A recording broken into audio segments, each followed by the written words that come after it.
Okay, welcome to another episode, Women Investing in Women. This is part two of Women in Tech, AI, and Gender Bias. Thank you so much, Shay, again, for being on here with us and bringing Thank this important topic to our attention and making sure that it is top of mind.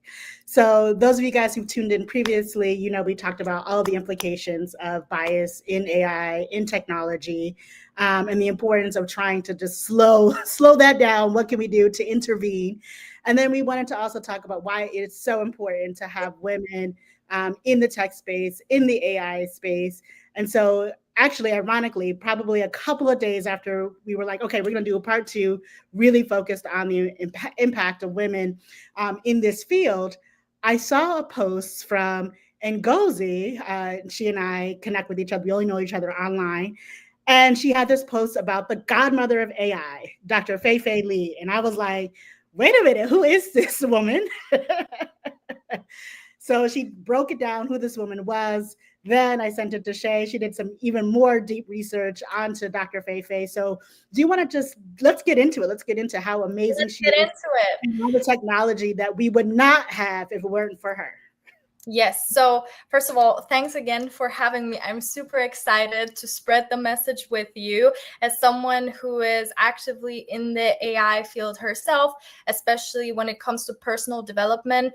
I believe through our research and just in general through our business, Conscious the app, we've kind of done extensive research on how you can kind of combine these two topics of like being ethical and all the values that come hand in hand with personal development and human centered, with the AI element that is rather high tech and something that is this novel technology that is going to flip everyone's lives. And so Kamara sent me a post about the godmother of AI, and she is an immigrant. She is part of a minority, and she is the reason why when we use our iPhones and we want to unlock the screen, it actually works. ChatGPT wouldn't exist without her. And so I cannot believe that I did not know about her, and now I can't stop knowing more about her. So yeah, Dr. Fei Li, she was a Chinese immigrant, and her biggest innovation, if I may say that, actually, because she's still constantly involved in human-centered AI, which we will touch on later on in this live stream. But she created this data set of visual data set. So with this data set, the AI was able to differentiate this is a dog, this is a cat, based on how it visually looks. And so this revolutionized the entire AI game, because for the first time, AI was able to actually recognize visual elements. And so, fast forward in the world, through this innovation, we were able to have now iPhone's facial recognition. We have Tesla's self-driving cars with the sensors. We have in healthcare technologies that spot tumors in scans. And of course, we also have the social media tagging logic, or just in general tagging logic, where you go on your phone and you see that your vacation pictures are in the vacation folder for some magical reason, and you're like, how did my phone know? And so this is Dr. Fei Li, guys. This is the woman who we all have to thank for this. I definitely need to thank her because I have tens of thousands of pictures and I'm like, can't find anything. And now I can do a search and just figure out, if I put in somebody's name, even though they're not tagged in my picture, it comes up exactly. Like, I'm like, oh my God, this is amazing. So just in my day-to-day existence, posting on social media, I'm trying to look through my folder. Yeah, exactly. We all know that pain. And so Dr. Fei Lee. And I love the fact that Ngozi brought that to my attention, and then I was able to bring it to your attention, because I think that the conversation, again, has always been centered around this idea that men really run this technology. And yes, of course, they are absolutely prevalent in the field as leaders, as people who are building businesses, but to understand that the foundation of the work of which everyone is building upon is Yes. from this woman. Which, Yes. I could talk about all kinds of stuff. Life comes from women. There's a lot of symmetry that we can talk about, even from a natural standpoint. And so I just love that idea that, like, let's give her flowers. I know she herself doesn't particularly like to be out in the limelight, which is probably one of the reasons why we don't know her as Exactly. well. But we can shine the light on who she is, what she did, what she has done, how revolutionary it is, and the fact, like you said, she's still out there in the work. She's actually, if I'm not mistaken, still a professor at one of the universities here, Stanford, I believe. Don't get me quoted. Exactly. Yeah, I was right, Stanford. And so just amazing work. So thank you so much for doing additional research on her. Yes, and I find it so fascinating because remember in the last life where we said AI is the mirror of humanity. And so she has a similar quote, which is AI is a tool, its values are human values. That means that the way we design it reflects who we are. And so I find it so interesting that we naturally kind of touched upon this last live stream, because this is exactly what her philosophy is. And so besides the innovation for besides her data set of ImageNet, which it is called precisely, of 14 million labeled images, which she revolutionized AI with.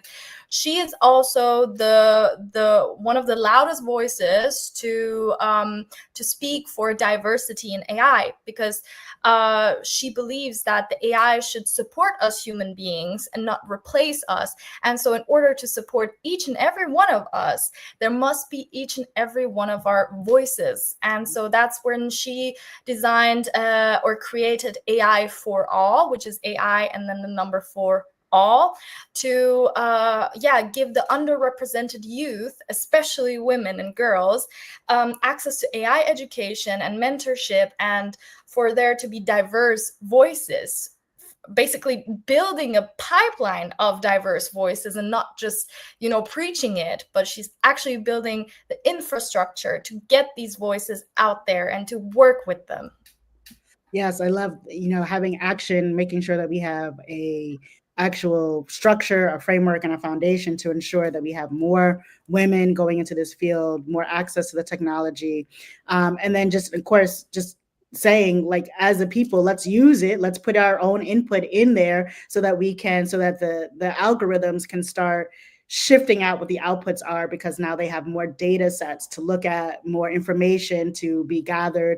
And so even just as individuals, even if you're like, listen, I'm not trying to build anything on AI necessarily, but using that AI tool as a way to do your prompts, to put in some inputs so that they have an understanding of our different ways of thinking, structuring sentences, what do we value, what's important to us. And so that begins to become a part of that data set that then changes what the algorithms and the outputs are, so that we can hopefully mitigate some of the biases that are happening in the AI space. Exactly. And actually, since we didn't talk about it last time, let's actually talk about what diversity actually means in this context and what impact it can have if we use it. So let's dive into that, since we completely, well, not forgot, but we had just so much to talk about last time that we couldn't touch upon that. Yeah, so let's do it. I think that obviously there's just the bigger pieces, right? The diversity of gender, then we know of race, ethnicity. But I think, when we talk about a socioeconomic background, when we're talking about religious differences, when we're talking about different sexual orientations, and the way that we have been talking, we've been talking about gender as a binary, man and woman. But as we know, there are non-binary, there's trans. So we want to also make sure that we honor our LGBTQ family out there and honor the work and the ways that they work in this space. And I think, and then there's also the difference between an urban lifestyle, a rural lifestyle, a suburban lifestyle. So where you come from, the area, the geographical region of which you are acculturated with, right? So what are your norms? What are your cultural ways of being? And so, for example, one of the things that has come up quite a bit is that in certain Southeast Asian countries, for example, to speak up is actually a form of disrespect. And so when they come here to the United States and people are like, well, you need to speak up at meetings and you need to do X, Y, Z, or you need to speak in class, and you get graded on that, as, when you're in education, people start to think, well, are you shy, or are you just not intelligent, or you don't have confidence? Like, what's going on there? Not understanding that culturally it is frowned upon to voice your personal thoughts in these types of environments. And so allowing for the idea of understanding, actually, it means this in the United States and Western cultures. Yes, to be loud, to be rash, to be boisterous. It does not have the same sort of value as it does in some of the other cultures. So I just brought that up as a way of saying, like, even just understanding people's cultures and the way that they were raised can really change how they interact within an environment.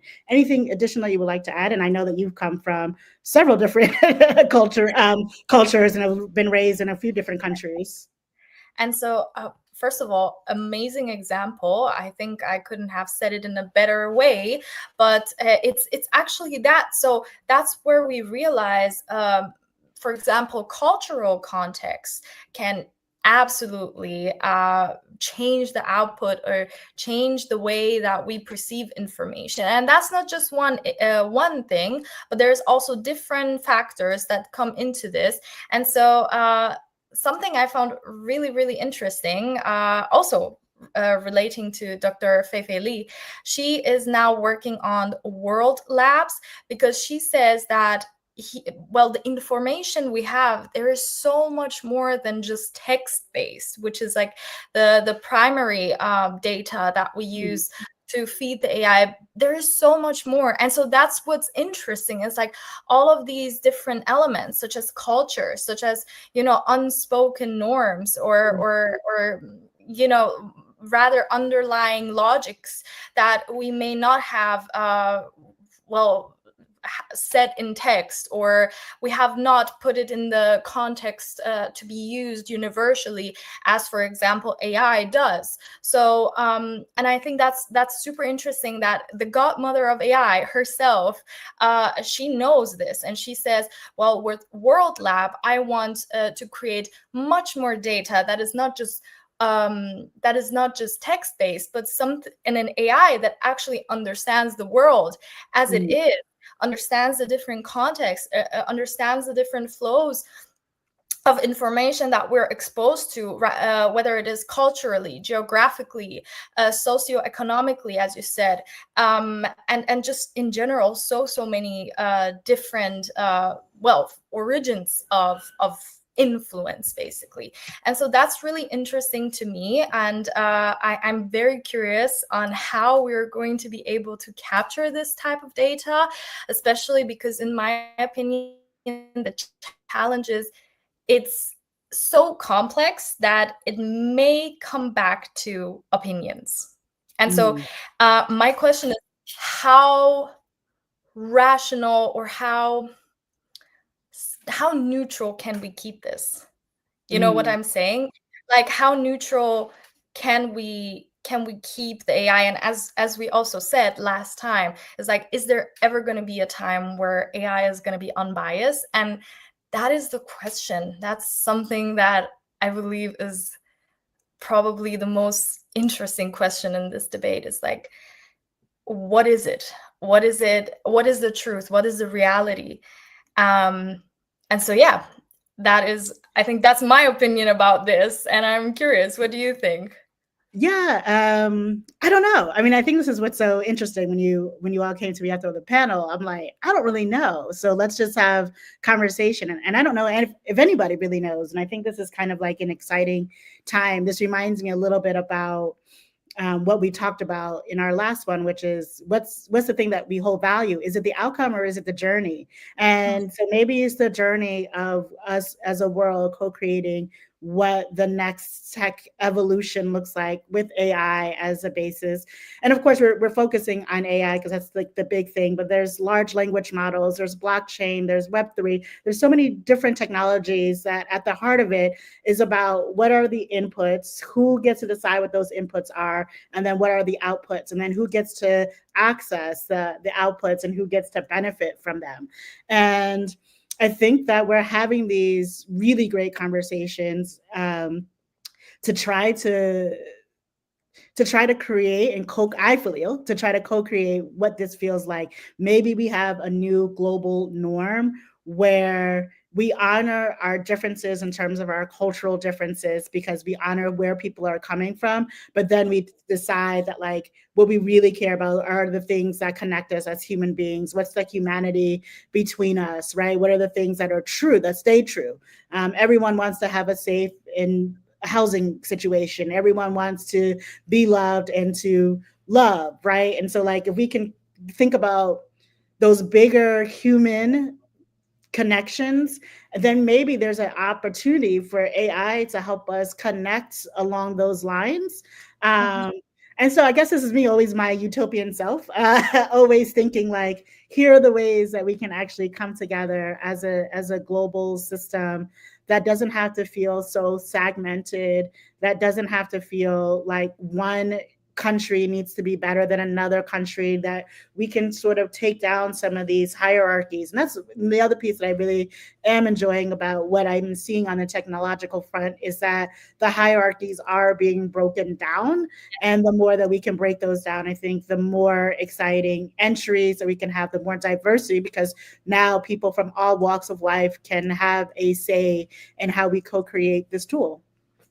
Exactly. And I think let's amplify that because there's so many benefits to that. And so let's talk about specifically the impact of female participation in this development. So what's super interesting is that gender diverse teams produce 35% higher innovation output and 28% more patents, especially in ethical AI and user-centric design. Yes.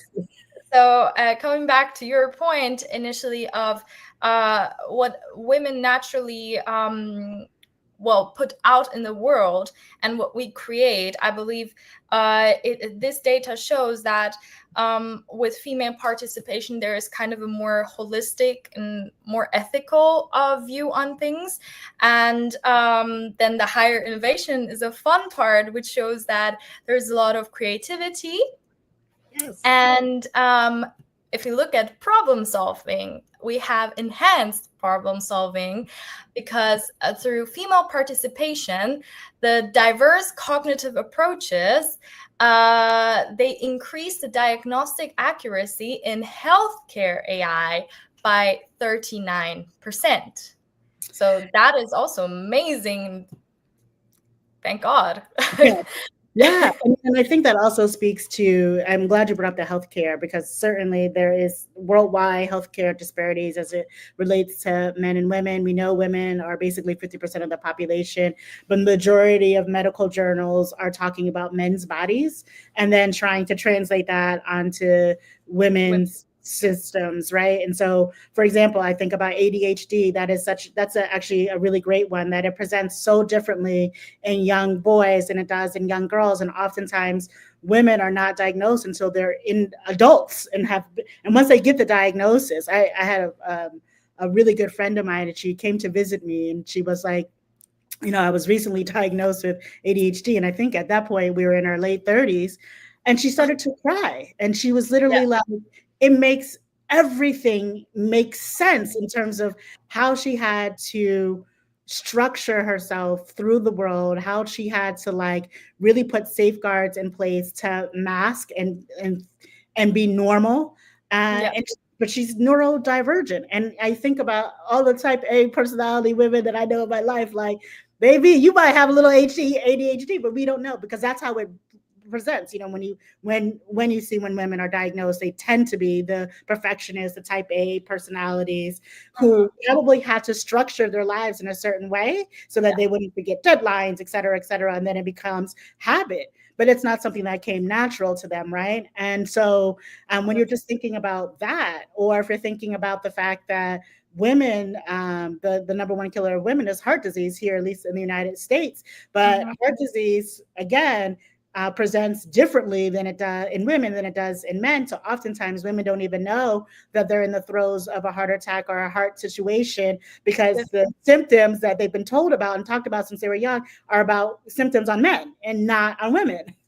Yes.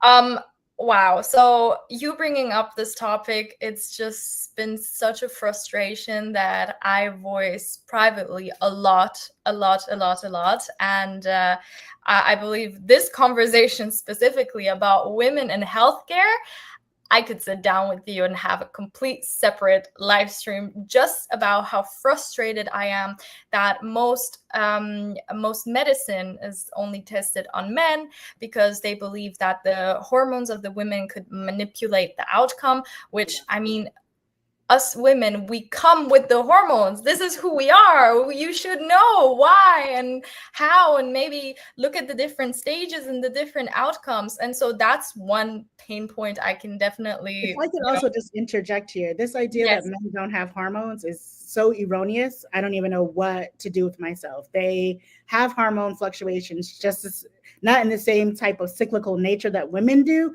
but men definitely have hormone, and they have, their testosterone is going up, their testosterone is going down. They also have quote unquote female hormones. So the idea that they don't have any hormones is also, not only is it harmful for us as women, but it's also harmful for men who can't also understand what's going on in their own bodies, especially as they're 100%. aging. 100%. No, I absolutely agree. I think the key difference here is just, as you said, the cycles that it comes with. So the woman's cycle over a month, you have every different day a different way that your hormones are looking, a different relation of your hormones, whereas for a men's cycle, which is a 24-hour cycle, it kind of looks the same every day. So there's not major fluctuations in that sense, but absolutely, like, let's definitely address that men and women both come with unique hormones and a unique interplay of those. But yeah, that's what I find really interesting. That's at least the reasoning they had for the medical testing, specifically only on males than on females. But besides that, I absolutely agree. So diagnostic and overall accuracy for women is lacking. Like, let's be real, it is lacking and it's harming women. And so with diverse teams in AI, we actually see an increase of accuracy. So let's follow that lead. Let's go and contribute to that and see if we can get to at least 80% or 90% accuracy for women, and kind of balance out this inequality, or Yes, to totally. make it more fair for everybody. And so that's just one point of diverse teams. Another one is the improved ethical outcomes. So women engineers are 34% more likely to apply fairness measurements to reduce the bias outcomes in AI.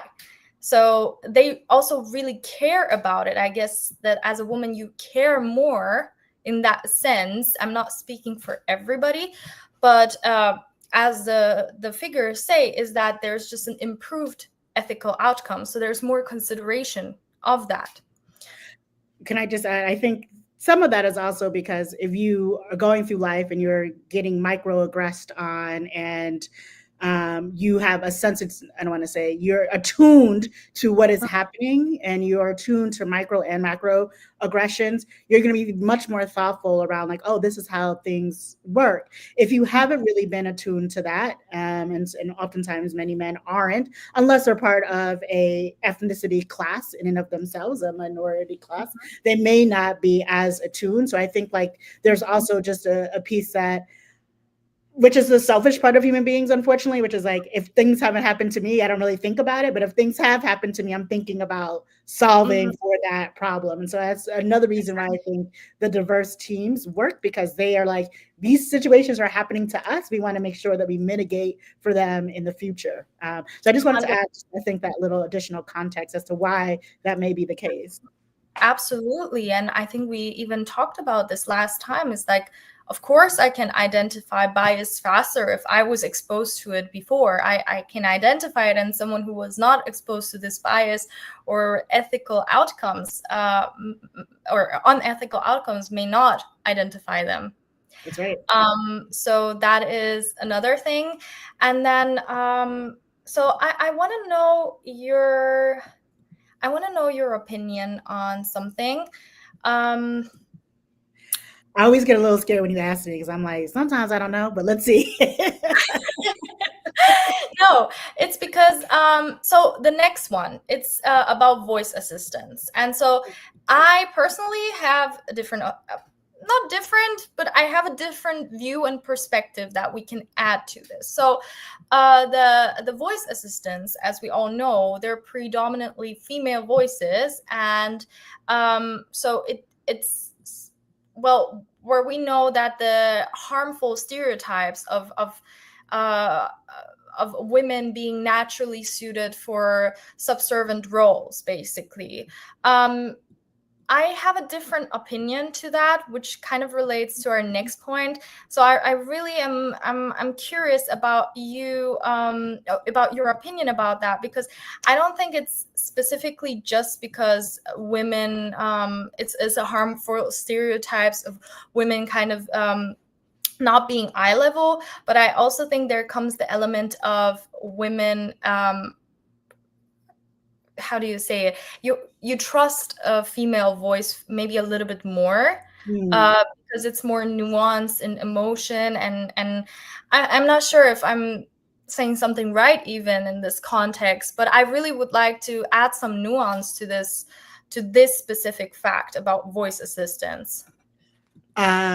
So that's interesting. And where I keep going is, what are we using different voices for, and where do we have authority when we listen to those voices? So you're right. I think from an assistant point of view, there is something pleasant about hearing a woman's voice. It's modular.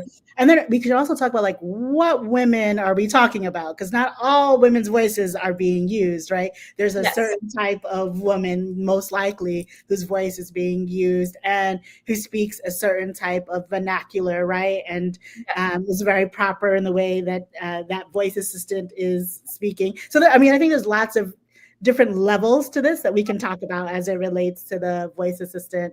And then I also think, so I love documentaries, big geek, watch a lot of documentaries, PBS, National Geographic, et cetera, et cetera. And what I often find is that in quote unquote authoritative, like someone giving you information around a topic, most likely than not, that's a man's voice that's on there, right? They usually hire, and don't get me wrong, I love my boy Morgan Freeman, but they usually hire, Morgan Freeman or some of the other actors who have that sort of modular voice. Yeah. Why not do a woman? Because I think unconscious, we're saying that for authoritative, for understanding knowledge, we lean towards a masculine voice, and for someone to assuage our ego or be our assistant, or we need someone who to be a little bit more caring, we are leaning towards a more feminine type sounding voice. And I think what we're seeing in AI is probably just all of that data coming through and then being sussed out. And I think that there is absolutely room for improvement and nuances around what that looks like. So, for example, I'm doing all of these videos and I've been playing around with my own AI, and then they were like, oh, we can recreate your podcast and you could do different AI voices and record your voice so that it becomes an AI voice. And I'm not sure I will do it because I don't want anyone pretending to be me, but I think they could never.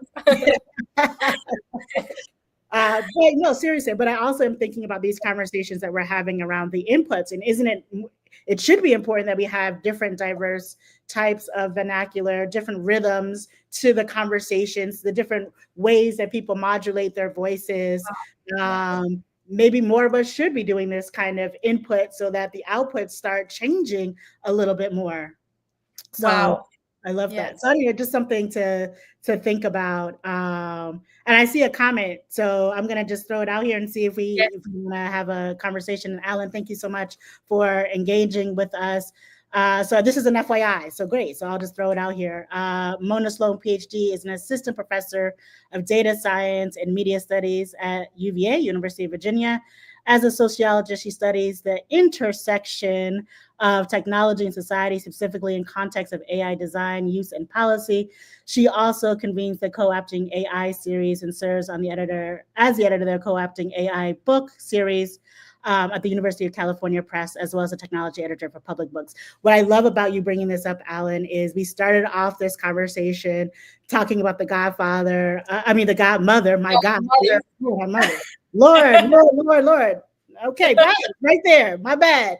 Godmother of AI, Dr. Fei Lee. And so the more that we can talk and elevate these amazing women in this space. So thank you. So now that's someone else that we can go ahead and make sure that we elevate, discuss. Maybe she would like to come on and talk a few things. So if you know her, Alan, let me know. Let's see if we can get her on. But I definitely want to see what's going on with the co-opting AI series. I think that's something interesting that we can start looking into.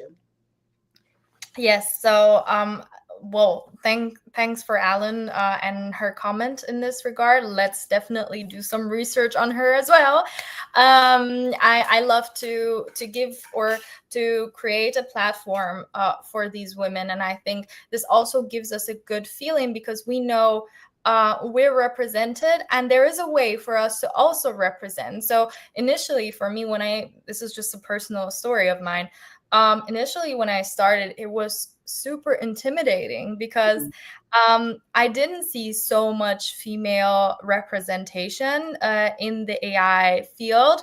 I saw a couple, but it was funny because the female representation I saw in AI was mainly around marketing. So marketing AI, social media AI, and so on. And so for me, I was like, okay, I need more representation. And the more I kind of got into this, the more women I kind of got to know and the more representation I saw. And this empowered me also and gave me a good feeling as a young woman who starts in this field and who doesn't necessarily have the background. So I actually do not have specifically tech background. I didn't study IT or computer science or any of that. So it was like, wow, it's so amazing to find out about these, because I can imagine there might be a woman, a girl out there, and she's maybe waiting just for this sign. And so this is your sign, like get into it and don't be scared. And we need you. We need your voice. We need your input. We need your opinion. And that's why I really love that you bring your own perspectives to some of these points, Kamara. Is that yes, you should speak up. You should say that you couldn't find the right AI voice avatar for yourself because of underrepresentation of diverse voices, of diverse cadences and nuances and language and everything. So yeah, I definitely agree, and I think we should create a platform for women to be able to voice their opinion and voice their experience. 100%. Yeah, and while you were talking, Shay, and as I reflected back also around the women in healthcare, and I think mental health also plays a role here, we can talk about it. I met this really dope woman online who's just doing like amazing, fascinating work. And we had a conversation, like a Zoom conversation. And I mentioned something about, oh, I can't wait until we meet in real life. And, this woman said to me, something about, I'm just going to just trust you with this information. So obviously I won't call out her name, but she basically was like, I haven't left my house in 5 years. I have agoraphobia. And I was like, You what? And so what ended up happening was she's building an entire business, having learned technology, having learned the beauty of using AI, in a successful business. And so that's the other thing that I want to talk about that I think is great, that people who are neurodivergent, who have different abilities, capabilities, etc., can find entry points and find ways of still engaging in society using the beauty of technology. And Mhm. I think that that's another level of, that was actually one level of diversity we didn't mention. So I just do want to call out my folks who are in the differently able-bodied space, whether that's intellectually, physically, etc., that technology has also seen improvements in the ways that they can connect, interact, feel like a human being, find some freedom, and still be in their comfort zone that they need to be in to be their best healthy self. Wow. Yes, 100%. I support that 100%. I think, yeah, with the accessibility, especially right now, and just because there is different, well, there is this encouragement to kind of take the problems that you have, and now you have these tools that you can create the solution with so easily. That's amazing. And so I already talked about this in the last live stream, but for example with conscious, the main problem that we wanted to solve, me and Karin, is like we felt so alone and so lost. And normally people try to pose a one size fits all solution on you, and you might be differently wired. Karen and I, we actually are, we always noticed that we were kind of a little bit different, and not in a way of, oh, we are so different, but it's just like things that would work for most of the people would not work for us. And so we were like, why isn't there a solution flexible enough to adapt to each and every person's uniqueness? Everyone has a uniqueness, and that's the beauty of AI also in that sense, is that people like me and Karin, we actually now have access to all kinds of tools. Even if our budget may not be the highest, we are still able to make this work, right? And we're still able to create the solution that we all wished we had. And so I love this about what you said, that now people with different perspectives, different people can now find different solutions, unique solutions for themselves and for their community. And yeah, I really love that. And actually, coming back to the impact of female participation, we have the market responsiveness for this. So due to improved, again, accessibility and inclusive features, there is a 34% faster adoption rate and higher user satisfaction for products that were designed by diverse teams. So like excellent connector to this fact. So yes, there is the facts, there is the numbers. So we have a 34% faster adoption and higher user satisfaction because now there is more diverse groups, creating more features, more inclusiveness for other people and more diverse people. And if you don't have any points to add to that, I would also like to go to the economic benefit. I do have a little point that I wanted to add. So, as someone who spends a lot of time in the startup world and also in the investor world and sort of straddles both, one of the things that no one really does a lot of measurement for is the implementation of whatever tools that you're trying to go to market with and how it's being adopted. So spoke with a woman recently who actually has put implementation as part of her model for deciding whether or not she's going to fund a particular business. And I bring that up because that 34% user satisfaction rate and adaptability is about implementation. So what is the strategy that you're using to ensure that people not only use that tool one time, but then go back and continuously use it and become a customer that is retained and a customer that obviously is really happy with that. And so those of you all who are struggling with this or who are struggling with the stickiness and struggling with your implementation, you may want to start looking around your team. Do you have a diverse team with diverse thoughts around what is it that needs to happen to make it more marketability, more adaptability in the market? So I think, we can have great ideas, but if people aren't using the tools, then the tool is not actually helpful for folks, right? And I think oftentimes we have these ideas and we never ask the customer, like, is this something you actually want? And if it is something you want, is it actually helpful? What is it that you need to be more helpful? And I think that one of the things, and I mentioned this, and I think on the panel, that women, generally speaking, I think are just better at being relational, so they can have these kinds of questions. They can create the kind of environments where people trust, and start giving you really honest answers in order to get feedback. So I just wanted to throw that out there. I can see all of the reasons why it's 34%, and I just wanted to bring it back from an entrepreneurial tech perspective, VC perspective, around the implementation of some of these technologies.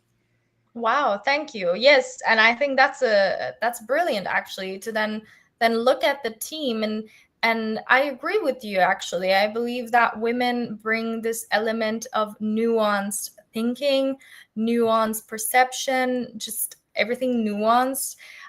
So again, like not a one size fit all solution, but rather a diversity of solutions. And so yeah, I agree, and I'm actually pretty happy to be working with a diverse team myself, and I do see the benefits. It's actually, yeah, our team. I mean, my co-founder Karin, she is Argentinian heritage, grew up in Germany. She was born in Italy, grew up in Germany, and then we met in Spain. Although I was born in Iran. I grew up in Germany, and I met her in Spain as well. So yeah, obviously we met each other in Spain. But that's the cool thing about it, is like we bring such different perspectives, such different ideas, and that's what makes this whole project so fun, is that sometimes where I might not see the gaps, she will identify them, and the other way around too. And so yeah, I absolutely agree. Long story short, I agree. And so let's talk about the economic benefits of diverse teams. So for everyone who has not been convinced until yet, closing the gender gap in AI development could add up to $13 trillion to the global GDP by 2030 through all the innovation and reduced bias related issues that we bring. So, wow, $13 trillion. $13 trillion in 5 years or less, right? And I think that this is the really important piece. Like, so for the most cynical people in the world who only care, all I care about is the bottom line, all I care about is money. Well, there it is. There's your big money right there. $13 trillion. That's why it's so important to invest in diversity, and to elevate the voices of everyone who is different from yourself. If your entire team looks, feels, sounds, and thinks exactly like you do, you are not doing yourself a service, and you're certainly not doing the community a service. So yes, $13 trillion, that is a big, big number when you're talking about the economic viability. And what's also interesting, and I love to throw out this statistic as well, when you invest in women, spend more money into the economy. And people are going to be like, oh, because women like shopping. No, but women shop for other people. So they're shopping for their household, like all the groceries, all the supplies.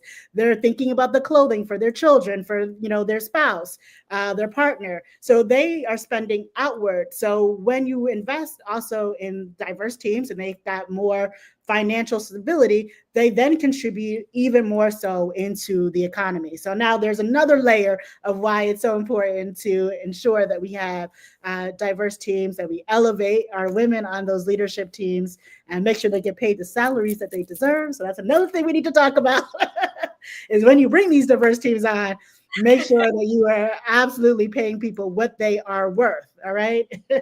Yes, 100%. And yeah, I love that fact, by the way. And yeah, so what I'm getting here is that overall, with women, there is a more human-centered approach to the AI development.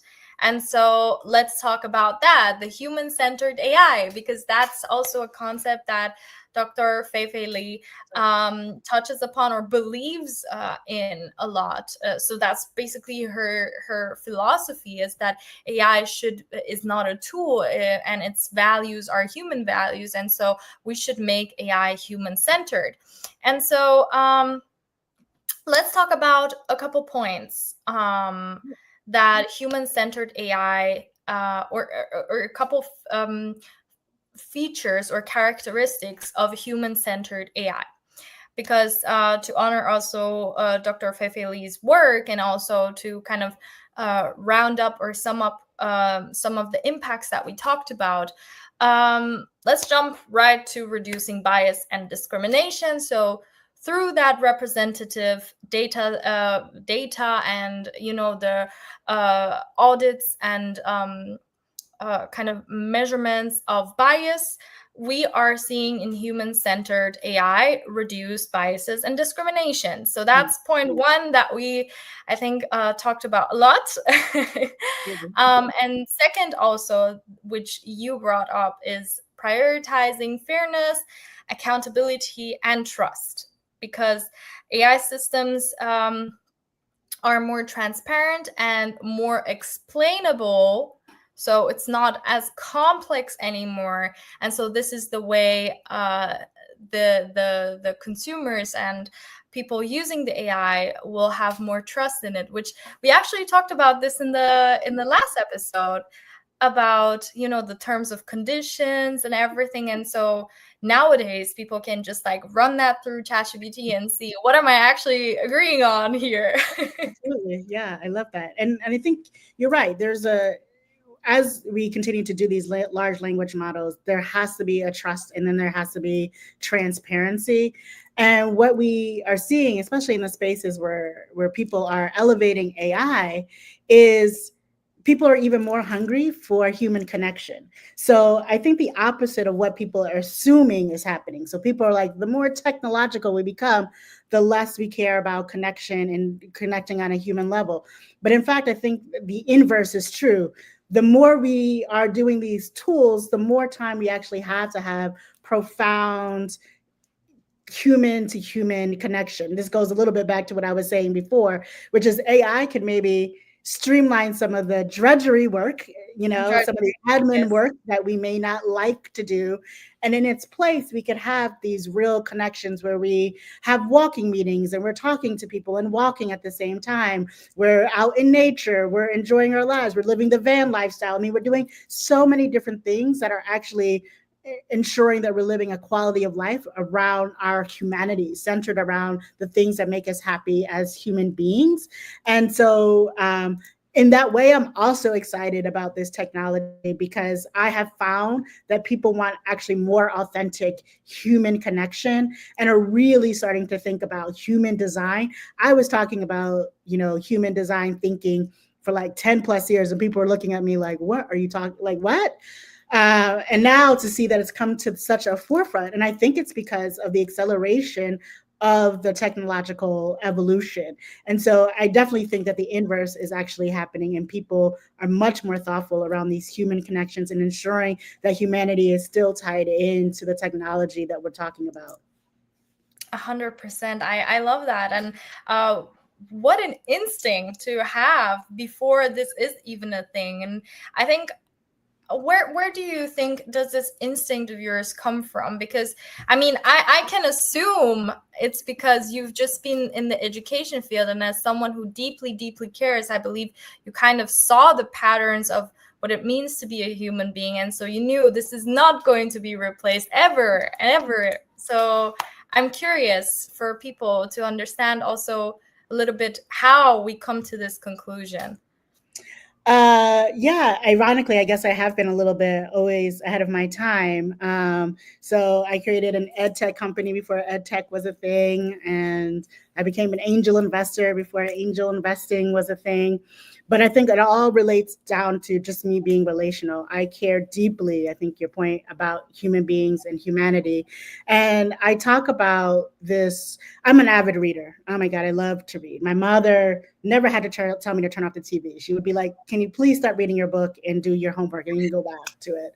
I just loved to read, avid reader. Anyway, and so there are many books who've had profound, points in my life, but there's one that I always go back to when people ask me this question, and it's from a guy named John Donne, who I think it was 17th or 18th century England, and he wrote this poem called "For Whom the Bell Tolls," and so back in the day when someone died in London, the church bells would toll.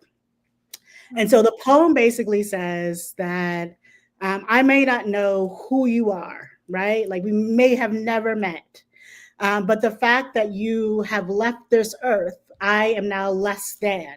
And he talked about this human connection. And I read this in 8th grade or sometime in middle school. And I was so, even to this day, I mean, I'm a woman firmly in my 40s. I don't mind telling people. And so for all of these years later, that quote still resonates with me because I believe so deeply in humanity that I'm affected if just one person leaves this earth, right? And I believe that everyone has value. And I think that because I step to all my relationships, all the things that I've done with that in mind, you get to understand what's the beauty of a human being, right? And so how I was able to kick off Thompson Education Consulting, which was an education technology consulting company originally, now it's a holding company. But the way that I was able to kick it off is I used to be a teacher, and I was teaching in an alternative high school in the state of New Jersey. It was considered one of the lower performing schools in the state. And I was teaching English, and all my peers who were older than me were like, "Listen, these kids don't care. They're not going to come to your class. They're not going to graduate. They're not going to get the diploma." And I was like, "All these kids look like me," and I was like, I don't, I don't believe that." And so I decided to get to know them, and so I would tell them, write. I would ask them a prompt. They write in their journal. I could care less about their grammar. I didn't care about that. I just wanted to hear who they were, what they were thinking, what were their passions, were the things they cared about, what were the things that ticked. And then based off of what I learned, I created a virtual learning classroom, et cetera, et cetera. But it was designing my class around the humanity of my students. And I did that in my 20s. So that was actually, so I guess I've been talking about human centric design for 20 plus years, but not having a name for it. I just do the things and then someone names it later. But yeah, I think it's just because I yeah, being a human is it's a profound, there's a beauty to it, there's also a profound responsibility to it, and there's just a connection there. And I just feel like a lot of us have lost our humanity for ourselves and for each other, and I think that this tool can allow us to find those ways back to one another, I hope, in really positive co-creative ways. So to your point, thinking about things like love, empathy, kindness, caring, compassion. If it was up to me, those are the things that I would be teaching in school, and less about math, English, reading, and writing. Yes, well, thank you. I mean, that was beautiful. I really admire that. And this is what I immediately admired when we had the first conversation we had at that bar. And I don't want to get this too personal, but I just have to, I guess, appreciate you and everything about you here, because we are talking about this. I mean, this is what is important, to also be able to celebrate that in a human being. And I'm happy that we got to know this backstory of yours, because this again gives us so much depth, and I think that's what we need. We need depth. We need that's what being human is that depth that no AI and no technology can ever replicate. And so that's why human-centered AI is, I believe, the only way to go, is because that's how we can kind of sustain that depth. And so in the last live stream, we talked about or I kind of threw in the room, I'm curious how human beings are going to incorporate this technology into our day-to-day lives when it is at its like most mature form. And so I think human-centered AI is a way to kind of bring in these two elements together and kind of work with this, Yeah. which also to to really quickly cover some of the other points is like ensuring inclusivity and accessibility, which we talked about, involving diverse stakeholders so that the AI systems are attuned to needs of all users and not just a dominant group, promoting ethical and responsible innovation. So getting the institutions and the government in there and encourage them to invest in research on how AI is affecting different demographic groups. And of course, improving outcomes in critical sectors such as healthcare, to help reduce those disparities that are kind of defined by AI deliveries, fair deliveries, and unbiased deliveries, regardless of the patient's demographic. And so, yeah, that's that from my standpoint, that covers human-centered AI as I have done my research, but I mean, there is so much more to that. And I believe the way we are doing this is like creating a platform or creating this format of just freely speaking, and kind of before we start these lives, we're like, yes, let's talk about this and this and this, and then let's just see what we naturally get into. And so, yeah, that is what it is to be a human. That is what it is to have this depth. And so, yeah, thank you again for giving this platform. Yeah, I mean, I think like the conversations need to happen. And when you brought it to my attention, however, 3 or 4 weeks ago, I was like, let's just do it. Let's have a conversation. Let's see where it goes. And I think, we thought it was just going to be one thing. Now we've gotten to 2 parts. There's some part of me that actually wants to also talk about women and healthcare. So stay tuned if we decide to do that, and who all will bring on. And if you want to come in and talk a little bit more about your personal journey in that sense, because you said you love to talk about, you gripe about it a bit. So I would love to talk. And I know quite a bit from a maternal fetal medicine standpoint. My mother is a retired OBGYN, perinatologist, and maternal fetal medicine specialist. And so her and her group of friends have been talking about this particular topic, disparity within maternal fetal medicine, obstetrics, especially as it relates to Black women in the United States, for 30 plus years. And the fact that we are still having this conversation, and people like Serena Williams and Beyonce at the top of their game still have to fight for their medical rights. So they have to fight. You can imagine how the rest of us are really not unheard. And so I think there is something about being able to elevate that conversation. And then what role can technology and AI play in order to make that process a much more respectful and affirming process for women, especially as they're giving birth. So I'm feeling like this might be a part 3. I would love to do some research on that. You know that already. Yes, actually, I think that's such a valid point. And I mean, just like your friend who got diagnosed in her late 30s by ADHD, I believe so many women are out there that just want to feel heard and understood and seen for who they are, what they are, and who they represent. And so, yeah, I'm down for it. If you were down for it, I am down for it. Good. That sounds like next Friday, 10 a.m. Eastern, 4 p.m. Central European time. We'll be back at it again. Gustavo says he can't wait for part 3, so we'll make sure we'll do it. No, but seriously, everyone, thank you all for tuning in. Your comments have been great. They will live in perpetuity on LinkedIn, so people can go back, look into our show notes. Shay, thank you again so much for being willing to come on here, having this conversation with me, and really just sort of elevating even my own knowledge around this space. So I really appreciate that. Thank you I so have much. to thank you for, again, giving us this platform, and just thank you as a human being for caring and for pouring back and for shining light on these topics. Thank you. It feels so amazing to have these lives with you. I just feel so energized every time.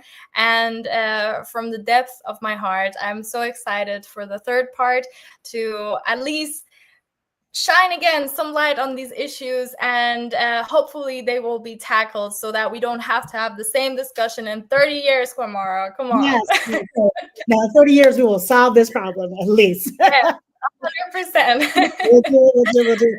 And don't forget, y'all, Women Investing in Women is now a TV show coming to a TV near you, and our podcast starting July 18th, and a global tour.